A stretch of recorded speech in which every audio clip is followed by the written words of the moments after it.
Hi, I'm Andrew and I'm going to teach you some bike basics for mountain biking. Today we're going to cover helmets, sizing, shifting, and maintenance. For your helmet, you want to make sure it's in a size range that's good for your head. There's an adjustment on the back. You can twist either left or right and that'll make it smaller or larger. So I'll put it on and then adjust that so that it's nice and snug. And I can wiggle my head around without the straps on and it still stays tight. You also want to buckle the strap so that it's snug and it won't fall off in a crash. In addition to a helmet, you might also want bike gloves and bike shorts depending on how long and hefty your ride is going to be. So first of all, you want to pick a bike frame that's going to be a good size for you. There's small, medium, and large. Then we want to raise the seat post that's about hip height.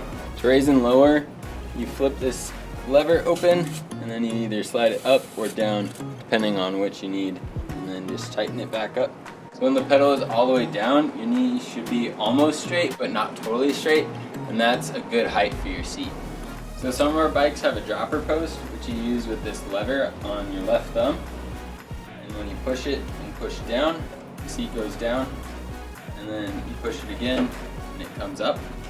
And so that can be used when you're going up and down hills a lot to adjust the height of your seat without having to get off. So when you size the height of your seat, you want to size it with it all the way up because then you'll lower it for the downhills. So some bikes also have gears in the front. The lower gears make it easier to pedal up a hill, but then the higher gears give you more power to the wheels to go faster. So to shift to a harder gear, you'll press with your index finger on the front, and then to shift to a lower or easier gear, you'll press with the thumb.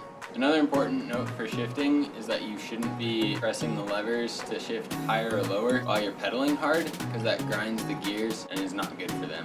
Also, you should only shift one gear at a time, so make sure that the gear shifts into the next one before you press the lever again. When you're braking, especially hard braking, you want to use both the front and the back brake at the same time, and you want to get your weight back on the bike so you're not going to flip over the handlebars. And you want to give it a nice gentle slow squeeze and then work into a harder squeeze. You don't want to jerk fast because that can also flip you.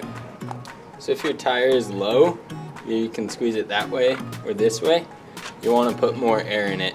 So first you'll unscrew this valve which allows air to go in. You'll put the hose on it and start pumping. Be sure to check recommended tire pressure it is because they can be very different depending on the size of the tire. So for this size tire on these bikes, inflate to about 25 to 28 psi, and it should be nice and firm, but still a tiny little bit of give when you press on it. And then you'll take the hose off and tighten this back up. If your chain happens to fall off, sometimes it's just a matter of pulling it back onto the gears. So I'll pull from this bottom side up onto the bottom, start to twist this backward. And then it pops itself back on. As a disclaimer, if you don't feel great about putting the chain back on, or it's something else that is an issue, please just bring it back to the U-Rec and we can take care of it here. Thanks for watching. Drop any comments below or click here for more outdoor rec videos.